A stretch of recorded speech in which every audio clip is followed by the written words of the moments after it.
वो टेट मैंडेशन का है कि टेट की अनिवार्यता होनी चाहिए। कि अभी सुनवाई थी त्रिपुरा केस की, उसके बारे में अवगत भी कराया गया। इस केस को हम सिर्फ रिव्यू में ही सुनेंगे। हमारे ऊपर आप विश्वास करिए, ऑथेंटिकेशन पे विश्वास करिए कि रिव्यू सुनने का मतलब है कि रिव्यू हमारी एक्सेप्ट होने जा रही है। कुछ ब्रिस्क स्माइलिंग मेरे फेस पे आप देख रहे होंगे, है ना, क्योंकि आप लोगों के साथ से, आप लोगों के सहयोग से दिन रात आपकी जो लीगल टीम लगी हुई है, उसके लिए अब कुछ पॉजिटिव डायरेक्शंस मिल रहे हैं।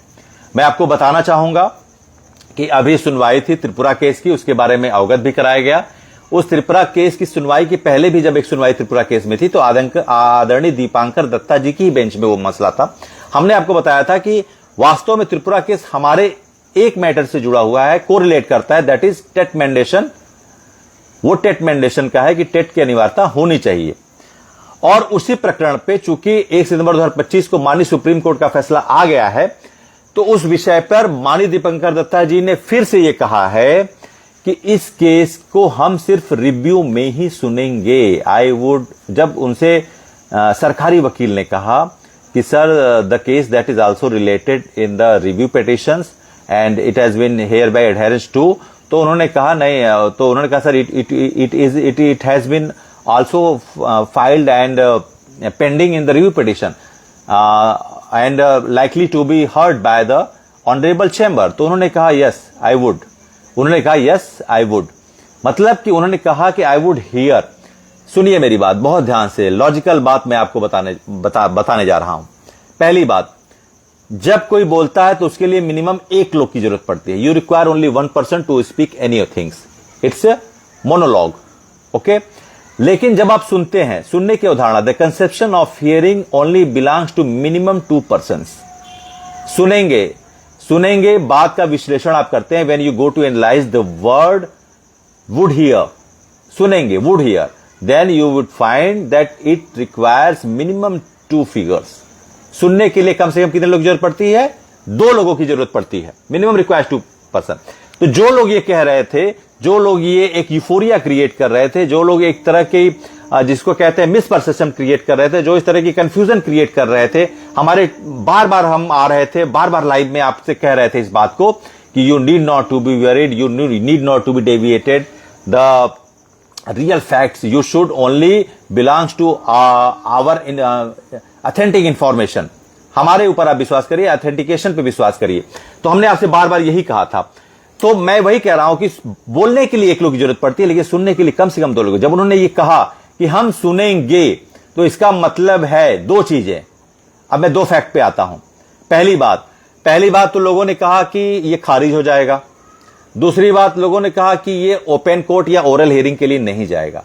मैं दोनों बातों पे आपको 100% क्रिस्टल क्लियर एश्योर कराने जा रहा हूं, as per the mention, as per the official mention given by Honorable Dipankar Datta ji recently in the case that has been heard on the Tripura matter। उन्होंने यही कहा कि मैं इसको सुनूंगा। तो इसका मतलब 2 विषय तो बिल्कुल स्पष्ट हो गए हैं। उसमें क्या कि रिव्यू सुनने का मतलब है कि रिव्यू हमारी एक्सेप्ट होने जा रही है, क्योंकि और जितने भी मसले इस टेक्स्ट को लेकर जुड़े हुए हैं, उसमें सबसे जो बड़ा मसला है वो 25 लाख शिक्षकों के टेट अनिवार्यता का विषय ऑलरेडी रिव्यू पिटीशन में एडवांस स्टेज में पेंडिंग पड़ा हुआ है, ओके। तो उसके लिए दीपांकर दत्ता जी का ये स्टेटमेंट आना कि I would like to hear this matter in only review petition, इसका मतलब साफ है, कोई कंफ्यूजन नहीं, कोई अस्पष्टता नहीं। It's quite evident that our review petition is going to be accepted by the honourable chamber, जज साहब, honourable bench, honourable Dipankar Datta would accept it. It is totally clear. ये मामला बिल्कुल साफ है कि ये, क्योंकि जब सुनने की बात होगी, सुनने के पहले एक्सेप्ट होना जरूरी है, तो वो एक्सेप्ट होगा। पहला तो कंफ्यूजन दिमाग से निकाल दीजिए। दूसरे बिंदु पर आते हैं। दूसरा बिंदु ये आता है सुनेंगे। तो जब आप जानते हैं अच्छे से कि जब चैम्बर होता है तो उसमें जो भी जज साहब होते हैं वो कंसीडर करते हैं। कंसीडर का मतलब उनके पास जो रिव्यू पिटीशन आती है वो उस पर देखते हैं कि वो क्या करना है, इसको सुनना है, इसको या तो रिजेक्शन देना है या तो इसको एक्सेप्ट करना है, इसको फॉरवर्ड करना है, forward to hear, forward for oral hearing और in oral hearing for in the respective open courts. तो कहने का मतलब कि जब वो कह रहे हैं कि सुनेंगे, इसका मतलब वहां 2 लोग चाहिए, तो वकील साहब भी चाहिए, रिस्पोंडेंट टीम भी चाहिए, पेटिशनर भी चाहिए, है ना, हमारे काउंसिल्स भी चाहेंगे। तो सुनने का मतलब बहुत साफ है कि जब 2 लोग रहेंगे तो वो ओरल हियरिंग के लिए ही जा रहा है। तो 2 चीजों पर से आपका ध्यान बिल्कुल अब हट जाना चाहिए। आपके मन में जो भी भ्रांतियां हैं, जो भी शंकाएं हैं, जो कंफ्यूजन है, जो पैनिकनेस है, जो डर है, जो अविश्वास है, जो किसी भी तरीके की अस्पष्टता है, it need to be vanished now. वो खत्म हो जाना चाहिए। You need not to be worried. अब हमारा केस एक्सेप्ट होने जा रहा है और हमारा केस ओरल हियरिंग के लिए ओपन कोर्ट में सुनवाई के लिए भी हमारा केस लिस्टिंग होने जा रहा है। That is the big update I am giving to all of you residing all India teachers, कि आपकी जो ये संघर्ष है उसकी पिच तैयार हो गई है। रिव्यू आपकी सुनने जा रहे हैं और रिव्यू आपकी एक्सेप्ट होने जा रही है। तो ये भ्रम दिमाग से बिल्कुल आप निकाल दीजिए। चलिए फिर हम आते हैं, 14 अप्रैल को डेट लगी है किसकी? त्रिपुरा केस की। और एक बात आपको बताऊं, 14 अप्रैल को सुप्रीम कोर्ट के कैलेंडर में कोई छुट्टी नहीं है, ये आप जान जाइए। कल की अपडेट रजिस्ट्रार ऑफिस से जब मैंने आपको बताया था, वो अपडेट्स ये है, बहुत बड़ी अपडेट्स ये है कि आपके केस को लेकर ऑफिस नोट्स तैयार हो रहे हैं, क्योंकि 2 बार आदरणीय दीपांकर दत्ता जी ने कह दिया कि हम इसको रिव्यू में ही सुनेंगे। तो आपके केस को लेकर ऑफिस नोट्स और जो हमारे पेपर वर्क्स हैं, जिसमें रजिस्ट्रार साहब के यहां से वो केस लिस्ट होने के लिए जाता है। और आपको बता दें कि वो अब ओरल हियरिंग के लिए ही जा रहा है। और अब बड़ी न्यूज ये आपके सामने है कि इस छुट्टी के बाद पहले हफ्ते में केस की लिस्टिंग की टेंटेटिव डेट आ जाएगी।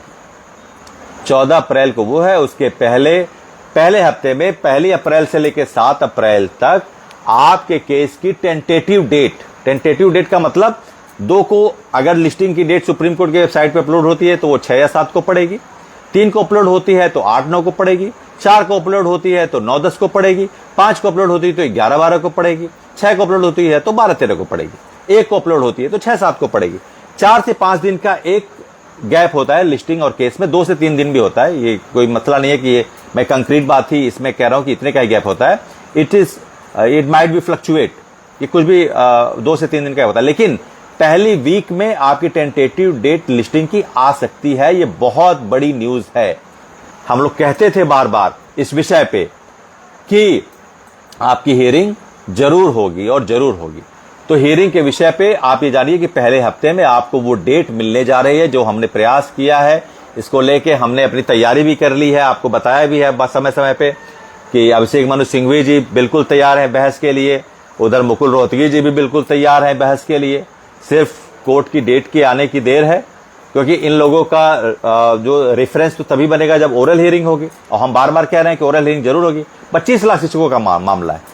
भारतीय इतिहास में इस कालखंड में इतने ज्यादा प्रभावित शिक्षकों की संख्या को लेकर तनिक भी संदेह करना ही नहीं चाहिए था कि ये ओरल हियरिंग के लिए नहीं जाएगा। कभी आपको सोचना ही नहीं चाहिए था। सैकड़ों हजारों की संख्या में लोग रहते, तो उनके लिए रिव्यू पिटीशन सुप्रीम कोर्ट कभी अंतिम व्यक्ति के लिए भी इनजस्टिस नहीं करता। ये हमारा डीप फेथ है। I am having a very deep faith regarding our the supreme court, the temple of justice. I have a very deep and strong and concrete faith on Supreme Court. Not a last 1% of the country would be exempted or would free from their liable justice. सबको न्याय मिलता है, ये हमारा बहुत दृढ़ विश्वास है। तो कहने का मतलब ये है कि आपकी हियरिंग होने जा रही है, ओरल हियरिंग होगी, टेंटेटिव फर्स्ट वीक है। हमने ये यात्रा शुरू की थी 24 अक्टूबर को, बता दें आपको।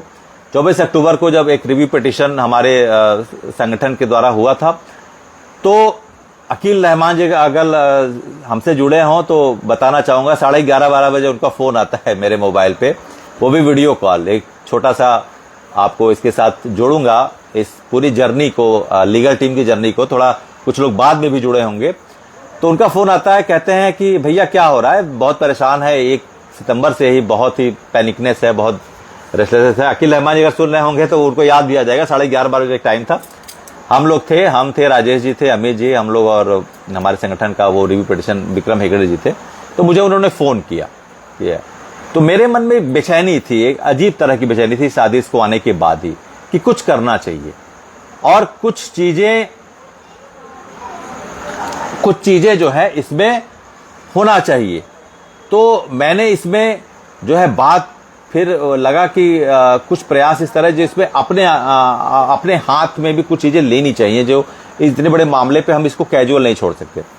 तो विक्रम हेगड़े जी के साथ जो मेरा इंटरव्यू आया, जो बहुत वायरल हुआ था, उसका उद्देश्य सिर्फ यही था, वो पहली ईंट थी, वो पहली नींव की ईंट थी इस लीगल टीम के लिए, जो 25 लाख शिक्षकों के लिए आज लड़ाई लड़ा के लिए पहली ईंट वही थी। जब इस वीडियो के माध्यम से जो है कि ये आपको दिखा, वो पहला वीडियो मेरा था जिसमें विक्रम हेगड़े जी के साथ बातें हुई और सारे पॉइंट्स को रखा गया, टीचरों के जो विषय आए थे उसमें सारे पॉइंट्स को रखा गया। और वहां पे फिर वो इतना वायरल हुआ कि देश के सभी शिक्षक उस विषय पे जाने, और फिर साथ में हमारे राजेश सिंह जी भी, अमित सिंह जी भी जुड़े, और साथ में पूरी टीम ये इस तरह से बढ़ती गई कि आज ये लाखों लाख शिक्षकों की टीम है। तो वहां पर जो हमने शुरू किया था, जो वो वीडियो शुरू हुआ था 24 अक्टूबर को, आज वो एक राष्ट्रीय विचारधारा बन गई। मुझे इतना वो नहीं था कि ये इतनी बड़ी मुहिम बनेगी, लेकिन मेरा प्रयास था उस वीडियो में कि मैं अभी सभी शिक्षकों को इस आदेश के बारे में जगाऊं, इसके कॉन्ट्राडिक्शन के बारे में बताऊं, इसके बारे में हमारे क्या लीगल पॉइंट्स हैं, कहां हमारे अधिकार सुरक्षित हैं, इनके बारे में बताऊं। तो ये हुआ कि शिक्षक भी अपनी लड़ाई को अपने हाथ में लेकर लड़ सकता है, किसी के भरोसे नहीं रह सकता, किसी के भरोसे नहीं रह सकता। तो इसलिए शुरू हुआ, फिर हमारे साथ राजेश सिंह भी जी आए, अमित सिंह जी आए, और सारे टीचर्स जुड़े। उसके बाद लीगल टीम की जो मुहिम शुरू हुई, आज देशव्यापी वो मुहिम है, देशव्यापी राष्ट्रीय विचारधारा बन गई है, जिसमें सभी लोग आपके साथ जुड़ रहे हैं और इस टीम को मजबूत कर रहे हैं। फिर इतने सारे लोगों के जुड़ने से इतने महत्वपूर्ण हमने जो है काउंसिल हायर किए हैं, जो आपकी लड़ाई के लिए बहुत ही इंपॉर्टेंट है, जो आपको निश्चित तौर पर जो है राहत दिलाएंगे। ये विषय आपको मैं बताना चाहूंगा। अब ये विषय आता है कि कोर्ट की हियरिंग में कुछ ऐसे, अब तक बता दूं 41, कुछ लोग कह रहे हैं कि अभी डिफेक्ट लगा हुआ है, तो डिफेक्ट लगने से फिर जो है कि ऐसा तो नहीं कि हियरिंग अभी फिर नहीं। तो आपको बता दूं कि अगर फीस की दिक्कत है, रिव्यू पिटीशन में फीस, और उसके बाद जो है कि एफिडेविशन और सिग्नेचर, अगर ये 3-4 चीजें ना हो, 1909 रुपए की फीस लगती है रिव्यू पिटीशन में, अगर ये 3-4 चीजें ना हो तो फिर थोड़ी दिक्कत होती है। इनके अलावा अगर मामूली डिफेक्ट्स हैं किसी एनेक्सर में, किसी मान लीजिए कि किस पेज पे क्या है, अगर ये सब विषय है उस पेज पे वो नहीं है, तो वो उसको डिफेक्टलेस माना जाता है, और वो देखेंगे जैसे ही केस का वो लिस्टिंग होगा, सारे केस को, सारे रिव्यू पिटीशन को क्लब अप कर लिया जाएगा, और उसके बाद आपकी रिव्यू पिटीशन सभी क्लब अप होकर सुनी जाएगी। ये इसके लिए बिल्कुल निश्चिंत रहिए, इसमें कोई भी घबराने की जरूरत आपको नहीं है ना। अब इसमें आता है विषय कि अभी एनसीटी को लेकर भी कुछ विषय चला कि एनसीटी को ही जवाब देना है। एक पत्र जारी हुआ 2009 का, जो एनसीटी के ऑथेंटिकेशन को, जिसमें उसको अधिकार दिया गया 2008-9 में संसद के द्वारा, उसको एक प्राधिकरण के रूप में, एक अथॉरिटी के रूप में उसको टाइटल दिया गया, एंटाइटलमेंट दिया गया। तो आपको बताना चाहूंगा कुछ ऐसे बिंदुओं को जो और रिव्यू पिटीशंस हैं जो प्लीड कर रहे हैं, वो कृपया न छुएं। इसलिए न छुएं कि अगर वो छुएंगे तो हमारी लड़ाई के जो आधार हैं वो कमजोर होंगे। बहुत ध्यान से सुनिएगा मेरी बात। आपको बता दें कि 1993 के संसद अधिनियम के द्वारा 1995 में एक वैधानिक निकाय के रूप में एनसीटी को कार्य करने की मान्यता दी गई, और एनसीटी तभी से बीएड संस्थाओं की मान्यता के लिए, शिक्षकों की नियुक्ति के लिए न्यूनतम अर्हताएं और मापदंड तय करने के लिए, और शिक्षा में गुणवत्ता के लिए समय समय पर उसके पास अधिकार हैं। और हम यही बार बार कहते हैं कि 2000 हमारी जो नियुक्ति है, जो 29/7/11 के पहले जो शिक्षकों की नियुक्ति है, वो 2001 के नियमावली से हुई है। तो एक तरफ अगर हम ये कहते हैं कि 2008 में उसको पावर मिला, तो उसके पहले तो हम उसी बात को अपने डिनाई करते हैं। 2001 में अगर उसको मिनिमम क्वालिफिकेशन का पावर नहीं होता, तो हमारा जो नोटिफिकेशन है वो फिर तो अवैध हो जाएगा, इनवैलिड हो जाएगा। तो उसको नहीं छेड़ना, उसकी वैधानिकता को चैलेंज नहीं करना है। उसके बाद उसके पास पावर में इन्हांसमेंट हुई है, 2008 के रिगार्डिंग पावर इन्हांसमेंट हुई है, लेकिन मिनिमम क्वालिफिकेशन तय करने को लेकर एनसीटी के पास तब भी पावर था, उस समय भी उसके पास पावर था, बिल्कुल था इस विषय को लेकर। तो आपको बताना चाहूंगा कि इसमें एनसीटी का जो एक्ट है, एनसीटी एक्ट 1993 1993 वो वास्तव में वो टीचर हैं जो 29/7/11 के पहले नियुक्त हुए हैं, और उन्हीं टीचरों की नियुक्ति एनसीटी के 1993-73 एक्ट के अनुसार हुई और उन्हीं को एनसीटी एक्ट 18 2009 के तहत उनके सर्विस को कंटिन्यूएशन के तहत प्रोटेक्शन दिया गया है। बहुत इंपॉर्टेंट पॉइंट है। NCT act 18 2009 it provides the continuation of service for all the teacher who has been recruited prior to the 29 July 2011। ये बहुत इंपॉर्टेंट है। एनसीटी एक्ट 18 2009 इसमें सर्विस में बाधा डालने के लिए ये प्रोटेक्शन देता है आपको। और उसके बाद मैं बता दूं 29/7/11 और अमेंडेड फॉर्म 29/11 के बाद जो टीचर नियुक्त हुए हैं वो वास्तव में जो आरटी एक्ट है 2009 में है और उसको कहते हैं आरटी एक्ट 35 2009।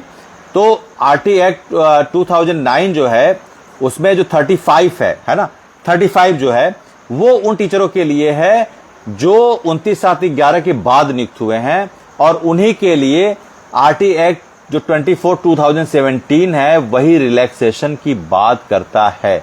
बहुत साफ आपको बता दें कि 35 में पैरा 4 पैरा 5 में एग्जेम्पशन की बात की गई है और जो ये आरटी एक्ट 24 2017 इसमें रिलैक्सेशन की बात की गई।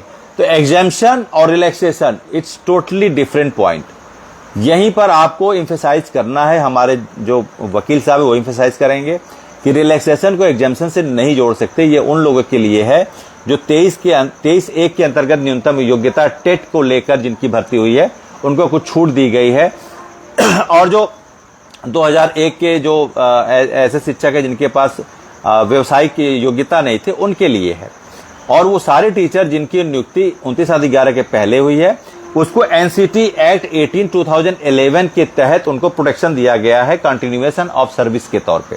तो वो बिल्कुल निश्चिंत रहें और हमको इसकी वैधानिकता को चुनौती नहीं देना है। एनसीटी है जो एफिडेविशन आपको सबमिट करेगी पैरा 4 पैरा 5 की व्याख्या करके उन सारे टीचरों को जो प्री आरटी एक्ट जिनकी नियुक्ति हुई है उनके लिए एनसीटी ही एक सॉलिड बॉडी है जिसके हलफनामे से हमारी आपकी नौकरी, हमारी आपकी सर्विस एनरोलमेंट को वास्तव में वैलिडेशन मिलेगा। यह बहुत ही इंपॉर्टेंट पॉइंट्स है। और आपको बता दें कि अब जब प्लीडिंग शुरू होगी तो आपके मन में ये बहुत सारे भ्रम होंगे कि क्या पॉइंट्स होंगे। भाई ऑफिशियली तो हम बहुत कुछ नहीं बता सकते कि क्या है, ये तो सब एक कोर्ट सेशन में सारी बातें तय होंगी जो हमारी तैयारी है। लेकिन एक बात आपको बताना चाहूंगा कि आप चूंकि चिंता नहीं करें, हमारे बहुत शिक्षक साथी हैं बीपी बढ़ा लेते हैं, परेशान होते हैं। आप कह देंगे ओरल हियरिंग होगी तो फिर कहेंगे जीतेंगे कि नहीं। तो क्यों नहीं जीतेंगे आप? आपके पास सारे लीगल लेजिटिमेट लॉजिकल पॉइंट्स है, क्यों नहीं जीतेंगे आप? बहुत आराम से आप जीतेंगे, बहुत इत्मीनान से जीतेंगे। हमारी लड़ाई बिल्कुल वही थी ओरल हियरिंग की। हमारी लड़ाई केस के ओरल ही, मैंने बार बार आपको कहा है, हमारी टीम ने बार बार आपको कहा है कि हमारी लड़ाई सिर्फ ओरल हियरिंग की थी। हमारी लड़ाई ओरल हियरिंग के लिए हो गई है तो फिर हमारी लड़ाई में प्लीडिंग को लेकर और एग्जाम्पशन को लेकर बिल्कुल संदेह मत रखिए। चूंकि कोई थर्ड पार्टी एश्योरेंस आपको नहीं मिला है, मैं आपको बताऊं जो बात मैं कह रहा हूं उसके लिए कोई थर्ड पार्टी एश्योरेंस नहीं है। वो थर्ड पार्टी एश्योरेंस नहीं है। वो चूंकि हम अमित सिंह जी, राजेश सिंह जी और जब हम लोग गए थे पहले उस अभिषेक मनु सिंघवी जी के पास इस केस को ब्रीफ करने के लिए, तो मैंने खुद उनको, एवार साहब, विक्रम हेगड़े, मैंने खुद उनको इस केस के बारे में बताया, सब कुछ कहा और ब्रीफ किया। तो उन्होंने यही कहा, उनकी लाइन बहुत ध्यान से सुनिएगा, उनकी लाइन यही थी, उनकी जो पॉइंट्स थी जो वास्तव में मैटर करेगी। उन्होंने केस के फीचर को, जो सैलिएंट फीचर है जहां क्लेमिंग ग्राउंड है, तो उन्होंने यही एड्रेस किया, कहा कि actually we were the not party, why we have been affected by this order, we even we haven't received any type of notice, we haven't given any type of chance to plead for this matter, we have not given any type of letter that something has been related to us and we should be produced before the court। तो उन्होंने कहा कि जब इस मामले में इस तरह की बातें आई ही नहीं है तो it is totally against the natural law of justice. तो इसमें आपको बिल्कुल राहत मिलेगी। रेट्रोस्पेक्टिव फीचर भी है और बहुत सारे फीचर्स हैं। उन्होंने एनेक्सर बनाने के लिए भी कहा उनको, हेगड़े साहब को, और वो तैयारी है। वो आगे जो चीज़ है, मैंने आपको इसलिए बताया कि आपको निश्चिंत रहे कि उनका स्टेटमेंट क्या था, क्योंकि मैं खुद बात किया हूं तब बता रहा हूं, थर्ड पार्टी एश्योरेंस आपको नहीं दे रहा हूं। मैं प्राइमरली एश्योरेंस आपको दे रहा हूं, उन्होंने यह कि हम पार्टी नहीं है, हमको बताया नहीं गया, हमको हमारा पक्ष रखने के लिए समय नहीं दिया गया, मौका नहीं दिया गया, नोटिस नहीं दिया गया, और किसी भी तरीके से हम इस केस में शामिल थे ही नहीं। ये तो जो है कि माइनॉरिटी स्कूल के लिए आर्टिकल 30 में जो इनको एग्जाम्पशन की बात दी गई है उसके लिए था, और ये प्रमोशन में टेट की अनिवार्यता को लेकर था। ये कहीं से विषय इस पे था ही नहीं। We haven't supposed to be included in this prosecution। इसमें जो है कि हमारा नाम कैसे आ गया, हमको किस तरह से कन्विक्ट कर दिया गया, ये बिल्कुल समझ से बाहर है, जनरलाइज किया गया है। तो इसी चीज को हम लोग ऑन ट्रैक करेंगे। फिर जब मुकुल रोहतगी की बात आती है सर की अटॉर्नी जनरल, तो वो भी बहुत माने जाने नाम है, तो उसमें भी AOR को साहब को मैंने ब्रीफ किया। तो फिर मैंने कहा कि उन्होंने कहा कि ब्रीफ, तो मैंने कहा कि चलिए मैं भी खुद बताऊंगा उनको, सारी बातें रखूंगा सामने। तो मैंने खुद ब्रीफ किया, इसलिए मैं आपको बता दूं, जब मैंने उनसे कहा कि sir actually the primary case that SLP that has been made by the Dhawan versus Tamil Nadu case, it was actually related to the TET mandation in promotion relatively, and why it has been deviated and came into the force for the compulsion in the survival of the service। ये SLP वास्तव में किसके लिए था? TET promotion में TET की अनिवार्यता के लिए। किस तरह से ये विचलित होकर ये सर्विस सर्वाइवल के लिए ये चीजें आ गई। तो उन्होंने कहा नहीं ठीक है, तो उन्होंने बिल्कुल हामी भरी इस चीज को, चूंकि मैंने ब्रीफ किया है तो इसलिए मैं एश्योरेंस दे रहा हूं कि इसमें उन्होंने बिल्कुल कन्विक्शन के साथ हाँ कहा, और कहा कि बिल्कुल इसमें you would have your liable justice for this case. अभी तो हमें जजमेंट मिला है, we have only receive the judgment on 1 September 2025। The justice is still in waiting, justice अभी भी वेटिंग में है, and it would be given by honourable Abhishek Manu Singhvi and Mukul Rohtgi ji by making their best of effort in the pleading, forthcoming pleadings।